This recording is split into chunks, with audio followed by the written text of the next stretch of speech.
À Kinshasa, dans un lieu calme, éloigné de l'agitation du centre-ville, les membres de la Commission épiscopale Justice et Paix se sont rassemblés pour un atelier de planification stratégique. Ils ont travaillé dur pendant 4 jours, du 26 au 29 mai 2025, pour perfectionner leur plan opérationnel, un élément clé pour la concrétisation du plan stratégique récemment adopté par les évêques de la SENCO. Objectif, mieux structurer leur action en faveur des droits humains, de la gouvernance, de la paix et de la cohésion nationale. Un moment de réflexion, d'évaluation et de visualisation que nous vous proposons dans ces dossiers, thème principal de notre émission de séjour. Ils ont quitté leur bureau pour se retrouver en périphérie de la ville, dans un cadre propice à la réflexion. Il s'agit des membres de la Commission épiscopale Justice et Paix, CEJP, réunis en atelier de planification des activités annuelles en lien avec leur plan stratégique quinquennal récemment adopté par les évêques de la SENCO. Chaque participant travaille dans son domaine ou programme respectif dans une dynamique d'équipe pour dégager un plan d'action détaillé et cohérent. Nous sommes là, comme je viens de le dire, en retraite de travail. Pourquoi? Bien sûr parce que vous avez été témoin. Les pères évêques ont approuvé notre plan stratégique quinquennal 2025-2030. Mais pour le rendre beaucoup plus concret, il fallait travailler sur le plan d'action opérationnel. C'est ce que nous sommes en train de faire ici. Nous sommes en train d'élaborer notre plan d'action opérationnel pour l'année en cours, c'est-à-dire juin 2025, juin 2026. Cet atelier s'inscrit dans le prolongement de l'adoption du plan stratégique quinquennal de cette structure technique de l'Église qui repose sur 2 composantes majeures, programmatiques et organisationnelles. La première composante, elle est organisationnelle. C'est question de voir nos capacités à porter toutes les activités que nous avons planifiées. Sur les plans organisationnels, l'atelier constitue une plateforme de renforcement des capacités internes pour garantir une gestion professionnelle et crédible. Il vise à structurer et outiller le service d'appui essentiel afin d'assurer un fonctionnement efficace et transparent. Les services concernés incluent les finances, l'audit interne, les opérations et la logistique, les ressources humaines ainsi que le secrétariat administratif. Le département des ressources humaines, quant à lui, planifie des sessions de formation continues et réfléchies aux enjeux liés au recrutement au sein du réseau Justice et Paix Congo, JPC. Comprenez la CJP non seulement comme la structure nationale, disons, ce qui est ici à Kinshasa, la coordination, mais c'est aussi les CDJP de tous les 48 diocèses. Et c'est comme ça que la CJP aujourd'hui doit être compris comme un réseau. Nous sommes un réseau avec autant de personnel. Donc, en dehors de ces 30-là qui sont au niveau de la coordination nationale, il faut compter aussi autant de personnel qu'il y a dans chaque CDJP. On s'est brevet bridge. Et cela, sans doute, donne déjà les fruits parce que quand nous faisons l'observation, c'est en tenant compte de tous ces backgrounds que nous avons par rapport à chaque personnel. Il y a aussi les formations techniques. En 2015, la CJP ou le personnel de la CJP a été renforcé sur le plan institutionnel. Et c'est à l'occasion d'ailleurs que nous avons pu mettre les manuels de procédure, et même aussi les techniciens par rapport aux différentes opérations de la commission qui sont formés. Les financiers sont également formés. Il y a même des logiciels qu'ils ont maîtrisés. Et la formation, comme elle est toujours continue, nous cherchons d'aller encore plus haut que ce que nous avons. Donc le personnel, à ce jour, est suffisamment formé. La gestion des ressources humaines commence justement à partir des recrutements. Du recrutement jusqu'aux dernières opérations, notamment le travail que cet agent-là va produire. C'est comme ça, l'administration est obligée et dans l'obligation de faire un bon choix de la personne qu'elle est tentée de recruter. Nous, à JPC, nous avons des procédures qui sont déjà établies pour le recrutement. Les recommandations, oui, mais beaucoup plus, nous voyons les compétences de la personne. Même si vous êtes recommandé, peut-être c'est pour que nous prenions votre candidature en compte, mais cela ne peut pas nous empêcher de la confronter à d'autres candidatures. Et entre-temps aussi, il y a un concours qui s'est fait, même en amont pour la sélection de tous les requérants. Avec l'appui d'un facilitateur, le service des finances bénéficie d'un renforcement sur le mécanisme de gestion financière et les techniques de mobilisation des fonds. Un accompagnement essentiel pour améliorer l'efficacité et la transparence dans la gestion des ressources. La commission justice et paix est une organisation qui mobilise des fonds des bailleurs pour la mise en œuvre de ces actions. Alors pour que ces fonds soient bien gérés, bien utilisés, il doit avoir des outils. C'est pourquoi nous sommes réunis ici à cet atelier pour identifier d'autres outils de gestion, identifier d'autres domaines de renforcement des capacités pour bien gérer les fonds du bailleur. La composante programmatique, de son côté, permet aux 6 programmes de la CEJP SENCO de planifier en détail les activités pour la période allant de juin 2025 à juin 2026. Il s'agit notamment des programmes liés aux droits humains, à la gouvernance participative, à l'éducation civique et électorale, à la dynamique femme et à la démocratie. Et là, vous voyez comment nous avons planifié le travail pour nos 5 programmes. Nous organisons 5 programmes au sein de Justice et Paix Congo. Nous avons le programme droits humains et migration. Vous savez que la problématique des migrations est aujourd'hui au centre même de la pastorale pour l'Église catholique universelle. Cette thématique qui était chère au pape François, d'heureuse mémoire. Il y a ce premier programme. Le deuxième, c'est le programme paix et sécurité. Vous savez que notre pays aujourd'hui est vraiment secoué par une crise sécuritaire qui date d'un peu plus de 3 décennies. Et notre programme essaie d'apporter la contribution de l'Église pour la résolution de ces différents problèmes. Le troisième programme, c'est le programme démocratie et participation politique. Le quatrième, c'est le programme gouvernance et participation citoyenne. Et le cinquième, c'est un programme transversal intitulé Dynamique femmes et inclusion.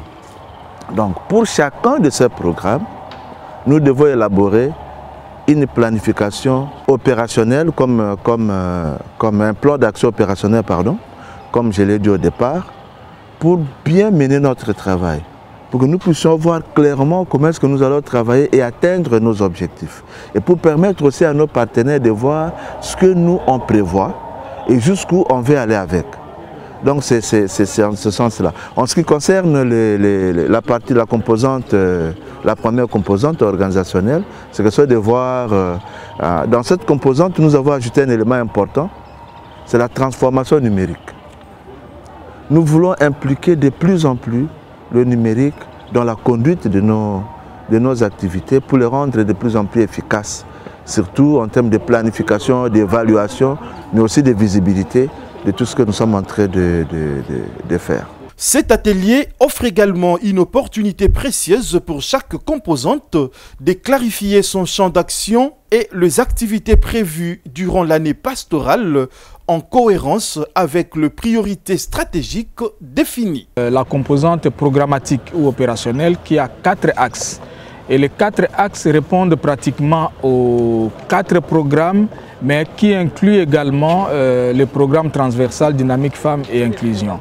Et donc chaque axe doit être décortiqué de manière à ce que nous ayons une planification claire des activités à mener, d'abord pendant une année, raison pour laquelle nous sommes là, donc de juin 2025 à mai 2026, nous allons planifier les différentes activités et chaque année, nous allons commencer à planifier les activités pour atteindre les objectifs du plan stratégique qui va jusqu'à 2030. Après l'adoption par les évêques du plan stratégique quinquennal, cet exercice de planification s'est imposé comme une étape incontournable. M. Cyril Ebotoko, secrétaire exécutif de la CEJP Senco, insiste sur la nécessité de mener cet atelier dans un cadre paisible et isolé afin de favoriser la concentration et la disponibilité de tous les participants.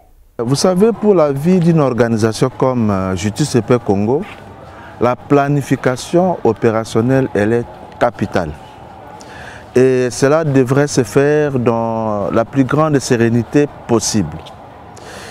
En dehors de toute sollicitation professionnelle ou familiale ou quoi, où tout le monde est disponible, vous pouvez travailler même pendant les heures au-delà de celles de travail, celles qu'on applique souvent. Donc, cela nécessitait un cadre approprié pour que ce travail très important se réalise, comme je l'ai dit, dans la plus grande sérénité possible. Chaque programme, dynamique femmes, éducation civique et électorale, situation des droits humains, a présenté ses perspectives en vue d'améliorer son efficacité sur le terrain. Cet exercice de planification permet d'affiner les stratégies d'intervention en tenant compte des réalités spécifiques du pays. Notre programme que nous sommes en train de piloter, c'est le programme démocratie et participation politique. Dans notre plan stratégique, il a deux résultats. Le premier résultat, c'est accroître la participation citoyenne de manière numérique, donc quantitative et qualitative aux prochaines échéances électorales. Et le deuxième résultat, c'est de s'assurer que les élections qui sont organisées sont des élections crédibles et apaisées. Et chaque résultat a une action stratégique. Pour le premier résultat où nous voulons accroître la participation citoyenne, c'est mettre en place des infrastructures qui permettent de voir la population, mais ainsi que les autorités, être accompagnées dans ce qui concerne la mobilisation, la redevabilité, mais aussi le contrôle citoyen. Et la deuxième action stratégique liée au premier résultat, c'est de pouvoir mettre en place ou accompagner le processus. Pour ce qui est de la première action stratégique, nous sommes encore en train de confectionner, de mettre en place un certain nombre d'activités. Il y a une première activité importante, c'est que nous voulons mener une étude sur la consolidation de la démocratie en République démocratique du Congo. Vous savez, nous sommes sortis de la guerre et puis nous avons signé les accords de Sun City. Depuis 2003, on a organisé les premières élections démocratiques en 2006. Et maintenant, nous en sommes à notre 5e expérience, donc nous attendons les élections de 2028. Il est temps que nous puissions mener une étude sur la consolidation de la démocratie dans notre pays. Donc cette étude aura beaucoup de thématiques, entre autres l'engagement citoyen, mais aussi l'engagement des institutions face au processus démocratique. Mais à part cette étude, nous voulons des actions qui accompagnent les institutions, d'abord à être redevables, mais de l'autre côté aussi la mobilisation des citoyens pour plus de cohésion sociale, mais aussi l'appropriation de leur processus électoral.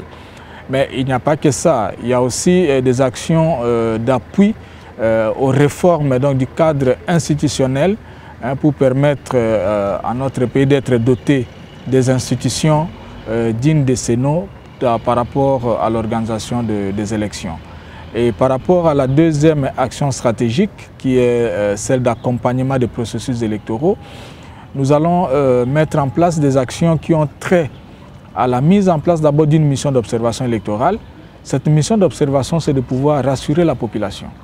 Il nous faut rassurer la population que leur vote est respectée et que les institutions qui sont issues de ces élections sont des institutions légitimes. En ce qui concerne le programme Dynamique Femmes Inclusion, notre cible c'est principalement d'abord les femmes. Il y a les femmes, mais il y a aussi toutes les personnes, toutes les femmes, oui, parce que les femmes, qu'on soit des femmes instruites, qu'on soit des femmes analphabètes, qu'on soit des femmes pauvres, qu'on soit les femmes de tout horizon, parce que les problèmes des femmes sont d'abord les mêmes.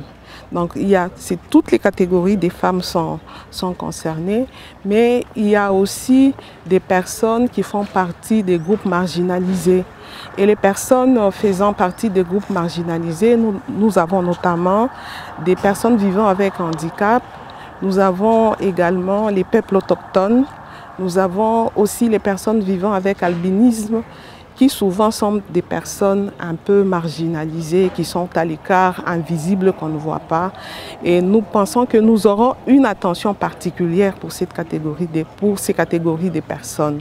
Mais nos actions en tant que programme Dynamique Femmes s'adressent beaucoup plus aux femmes. Ça ne veut pas dire que nous n'allons pas collaborer avec les hommes. C'est toujours important. Nous marchons ensemble. Comme vous le savez, nous sommes ici dans un atelier de programmation. Et vous savez, dans toute planification, il est toujours important de tenir compte de la participation et de la contribution de la femme. Et donc, pour les 5 prochaines années, il y a 3 actions importantes sur lesquelles nous allons nous appuyer. Premièrement, c'est la promotion du leadership féminin et la participation à la gouvernance. Et ça sera pour nous une action importante. Et la deuxième action, c'est le soutien et l'accompagnement des victimes des violences de violations des droits humains. Et la troisième action, c'est en rapport avec l'inclusion et l'autonomisation. Oui, le programme Paix et Sécurité de la Commission Justice et Paix consiste justement à travailler sur les questions de paix et de sécurité en République démocratique du Congo, compte tenu du contexte très trouble où il y a des insuffisances, où il y a des problèmes justement sur le plan de la paix, surtout la paix sociale et aussi sur les questions de sécurité. Je reviendrai encore au contexte. Compte tenu du contexte actuel de notre pays, nous voulons d'abord aider les parties prenantes qui sont affectées par les conflits pour qu'ils puissent justement consolider et promouvoir les vivre ensemble. Et cela passe par la prévention, donc l'alerte et la prévention des conflits, des différents conflits, et aussi la gestion pacifique, j'insiste sur la gestion pacifique comme Église de ces violences. Deuxièmement, donc nous allons soutenir les victimes des violences des conflits en RDC. Vous voyez, quand vous prenez le contexte actuel, vous avez presque la partie est du pays qui est en proie à une violence armée. Et vous avez du côté de l'ouest les 5 provinces qui sont en proie à la violence de la milice Mobondo. Et il faudrait bien prendre soin de ces victimes des violences, surtout au niveau de la santé mentale, parce que c'est quelque chose qui n'est pas encore promis dans notre pays. Nous voulons justement leur apporter un soutien psychosocial, parce que quand quelqu'un a été traumatisé par les effets de la violence, il perd même le goût de vivre. Et bien que le programme Paix et Sécurité soit basé à Kinshasa au niveau national, mais comme tous les autres programmes de la Commission épiscopale Justice et Paix, nous nous appuyons sur les commissions diocésaines Justice et Paix, des commissions qui sont au niveau des 48 diocèses que compte l'Église catholique du Congo dans l'Église. Alors, dans le cadre de notre programme Droits humains et migration, nous avons un seul résultat, un grand résultat qui porte sur les droits humains de manière générale, mais essentiellement, nous allons nous concentrer sur les migrants, à savoir les personnes déplacées, les déplacés internes et les réfugiés. De sorte que de ces migrants soient accueillis, bien protégés et réinsérés, et bénéficier d'une intégration dans la société. Et donc, pour y arriver, nous allons d'abord évaluer les besoins de ces migrants ainsi que l'accès à la justice. Nous allons accompagner les migrants pour leur protection, disais-je, accueil, promotion de leurs droits ainsi que leur retour dans leur milieu habituel. Parce que l'objectif, ce n'est pas de les protéger dans les milieux d'accueil, mais assurer aussi leur retour dans leur milieu d'origine. Mais également, nous allons, pendant cette année et l'année prochaine, accompagner les victimes des violations des droits humains. Parce que dans notre pays, nous en avons autant. Les victimes des droits humains de manière générale, mais également les victimes des conflits armés. De sorte qu'à travers ce que nous appelons les centres d'identification et d'accompagnement des victimes, qu'ils accèdent à la justice traditionnelle, mais également la justice transitionnelle. Puisque nous parlons de la justice, nous allons accompagner la mise en œuvre des réformes dans le secteur de la justice. Le secteur de la justice, c'est un secteur qui présente beaucoup de défis, qui sont nombreux et complexes. Nous avons les défis d'abord de la volonté politique, à pouvoir changer l'image de la justice dans notre pays. Nous avons les défis de la corruption. Nous avons les défis des manques de moyens, mais également les défis de l'accès limité à la justice, spécialement pour les populations rurales, mais également les groupes marginalisés ou, si vous voulez, les groupes sous-représentés. Et en toile de fond, nous avons ces défis de la migration, puisque c'est le point d'attention de notre programme.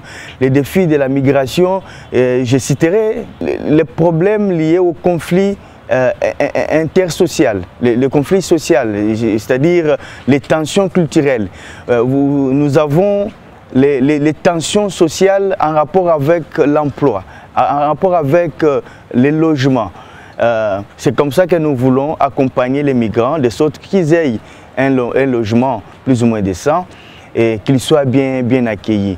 Ce programme, c'est un programme qui vise à accroître la redevabilité de services publics, mais aussi la participation citoyenne, donc une contribution de la base des citoyens, des organisations au niveau de la base, au niveau de la gouvernance et la mise en œuvre de politiques publiques.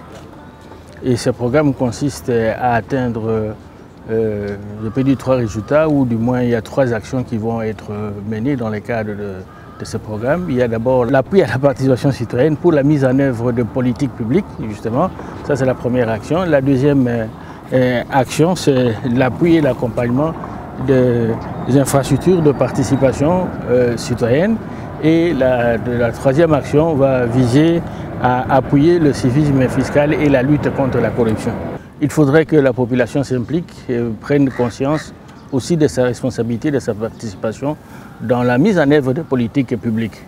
Et cette implication doit pouvoir aider les gouvernants à améliorer les redevabilités, c'est-à-dire les rendus, la fourniture de services sociaux de base, le développement du pays dans le cadre d'un contrat social, c'est-à-dire à partir des élections, ils ont reçu des mandats pour servir la population et donc il faut que la population s'implique.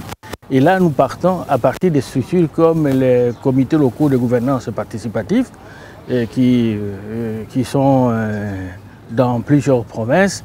Nous avons nos structures comme les commissions diocésaines de justice et paix, mais aussi certaines organisations de la société civile qui travaillent au niveau de la base.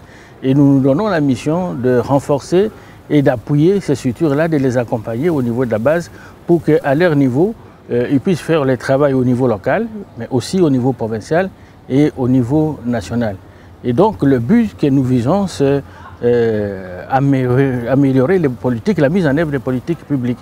Alors pour parler des transformations numériques, je commencerai par parler d'une statistique. Je crois qu'aujourd'hui en RDC, on est à près de 50% de la population aujourd'hui qui utilise Internet. Et ce qui veut dire que près de la moitié des Congolais aujourd'hui sont déjà connectés aux outils numériques, consomment de l'information par les digitales grâce aux réseaux sociaux et puis aux autres moyens de communication sur Internet. Donc la transformation numérique au sein de la CEJP, pourquoi c'est important? Parce que la CEJP est une structure qui est répartis, disséminés un peu partout dans le pays, particulièrement partout on trouve l'église, on trouve la CEJP. Donc ça fait des milliers de paroisses dans le pays, ça fait près de 52 structures, notamment les CDJP, nos commissions, nos coordinations provinciaux, etc. Et les activités sur lesquelles nous travaillons touchent toutes les couches de la population, mais aussi partout sur le plan géographique en RDC. Donc vous imaginez que les masses d'informations que nous avons à gérer au quotidien sont vraiment énormes. Alors pour pouvoir rationaliser et puis optimiser notre manière de travailler, nous pensions qu'il est temps de pouvoir transformer complètement nos processus internes en les digitalisant. Qu'est-ce que cela implique? Cela implique à intégrer de nouveaux outils dans le digital, de nouveaux outils informatiques pour la gestion de nos différents programmes. Des outils tels que des applications qui vont nous permettre de pouvoir mieux faire ce que nous faisons déjà. Aujourd'hui, la transformation numérique vient avec de nouvelles tendances. Aujourd'hui, on parle de l'intelligence artificielle. Comment est-ce que cela peut apporter un plus dans ce que nous faisons grâce à l'automatisation, grâce à la génération rapide de contenu, à la synthétisation des tâches, etc. Donc ce sont des tendances que nous pensons pouvoir mieux exploiter aujourd'hui, mais aussi à l'évolution de la connectivité avec aujourd'hui la fibre optique, avec aujourd'hui des technologies qui sont aujourd'hui acceptées en RDC, ce qui n'était pas le cas avant, notamment la connexion satellitaire avec Starlink et tout. Ce sont des outils qui peuvent nous permettre dans le quotidien de pouvoir optimiser nos moyens, mais aussi grâce au cloud computing par exemple, et puis à d'autres moyens aujourd'hui de pouvoir traiter et consommer l'information, nous pourrons exploiter tout ce que nous collectons aujourd'hui comme information à travers le pays pour améliorer notre prise de décision, accompagner les institutions du pays avec des études, des données qui sont vraiment fiables. Pour réussir une transformation digitale, il y a 3 piliers importantes. Le premier pilier, c'est le pilier humain. Et donc notre premier obstacle serait donc un obstacle plus lié à l'homme.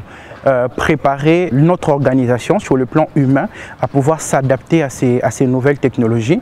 Et pour ça, nous mettons en place des politiques de changement ou de gestion du changement qui va permettre à chacun de pouvoir comprendre l'intérêt de cela, mais aussi de tirer grandement profit de ces transformations dans leur quotidien. Et le deuxième pilier de la transformation digitale, c'est sur la technologie. Et la technologie, ça veut dire acquérir des outils, développer de nouveaux moyens de pouvoir réaliser nos activités. Et cela implique aussi un grand problème lié au coût. Lié aussi à la disponibilité de ces technologies dans notre environnement. Et donc ça c'est aussi un obstacle majeur qui va demander donc que nous puissions développer de nouveaux partenariats, de nouvelles manières de pouvoir financer ces transformations.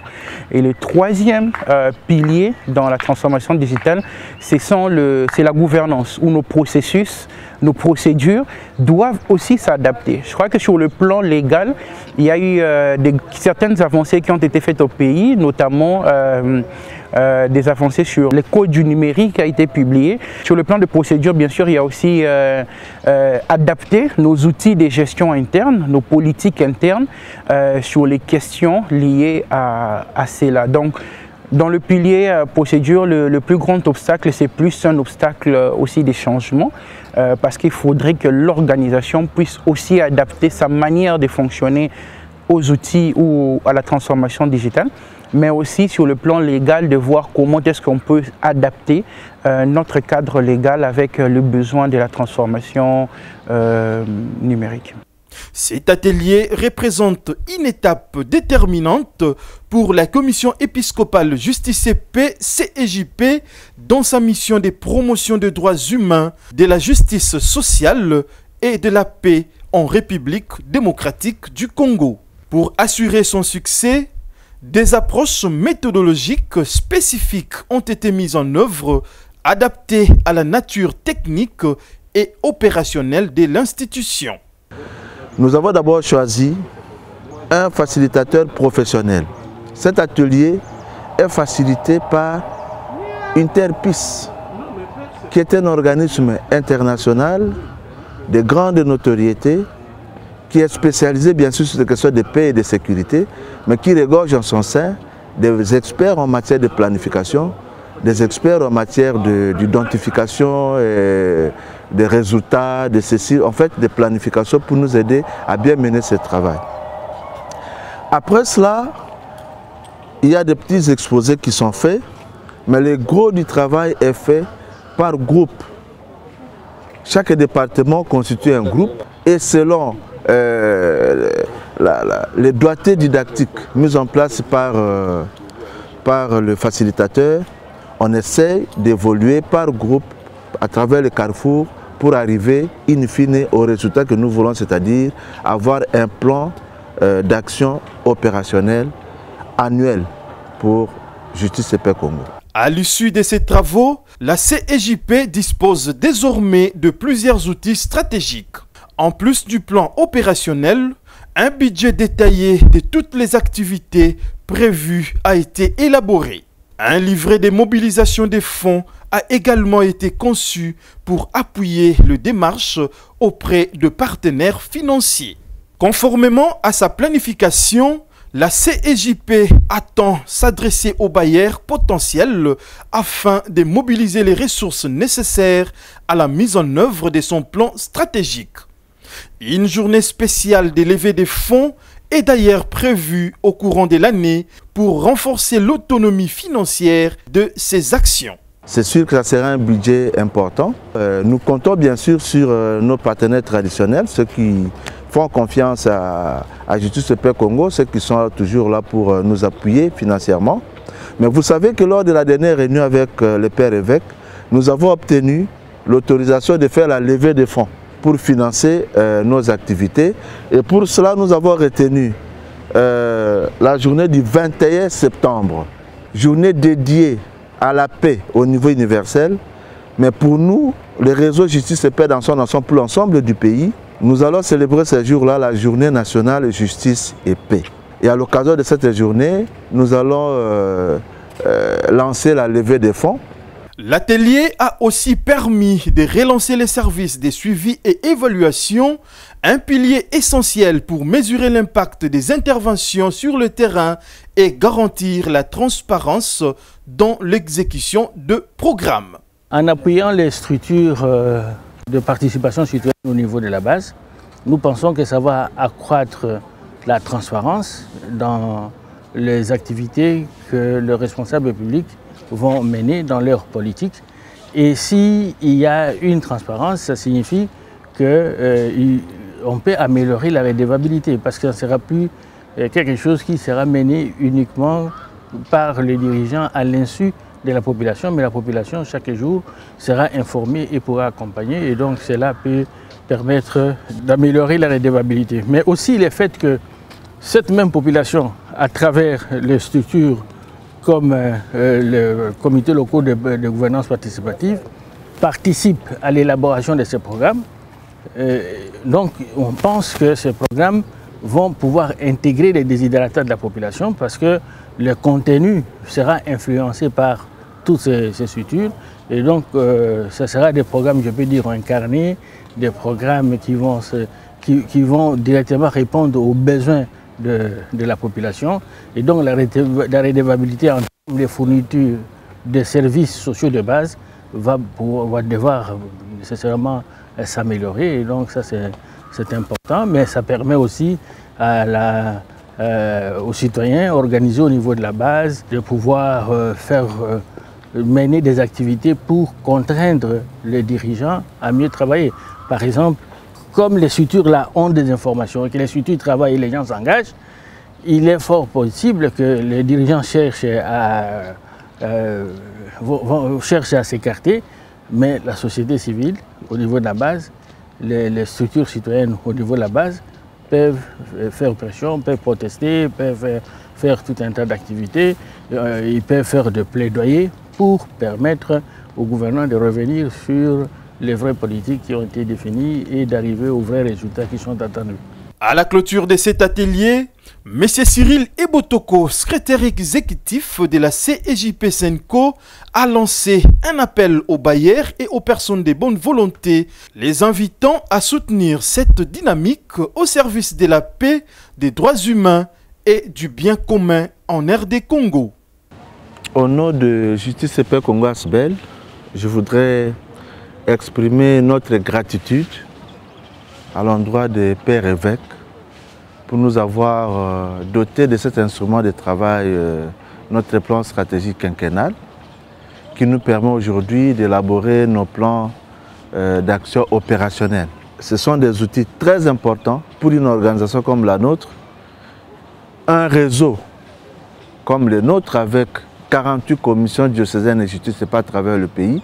Je pense que c'est le réseau le plus grand en termes d'organisation de la société civile et que le Père nous a doté de cet outil, cet instrument stratégique qui nous permet aujourd'hui de développer les plans d'action opérationnels. Vraiment, nous leur exprimons notre gratitude. Et nous ferons tout, pas tout, mais qu'on réalise ça à un taux vraiment beaucoup plus élevé pour que la contribution de l'Église sur des questions de démocratie, des droits humains, de gouvernance, de justice, de paix et sécurité, cette contribution de l'Église soit ressentie au niveau du peuple congolais, mais aussi des dirigeants de ce pays. Nous remercions les commissions diocésaines de justice et paix qui avaient répondu massivement à notre invitation au mois de décembre dernier dans le cadre de notre rencontre nationale du réseau Justice et Paix. Elles sont venues, elles ont participé, elles ont approuvé et se sont appropriés ces plans stratégiques. Dans les jours à venir, nous allons leur transmettre ces plans, sa dernière version qu'eux-mêmes avaient adoptée, mais aussi les différents plans d'action opérationnelle pour nos programmes, mais aussi nos services d'appoint.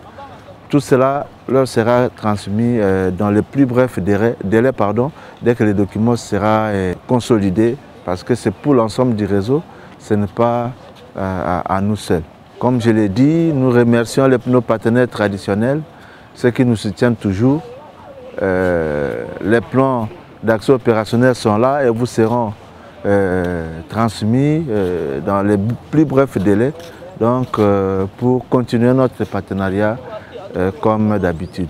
Je n'oublierai pas de remercier tous les collègues qui travaillent avec moi au niveau de la coordination nationale du réseau Justice et Paix pour leur engagement, pour tout ce qu'ils ont donné pour que nous puissions réaliser cette activité d'aujourd'hui et obtenir les plans d'action opérationnelle.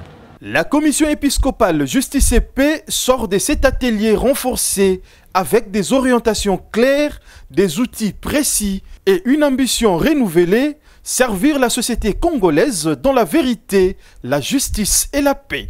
Avec l'appui des bailleurs et de toutes les personnes de bonne volonté, la CEJP entend jouer pleinement son rôle d'acteur engagé pour un avenir meilleur.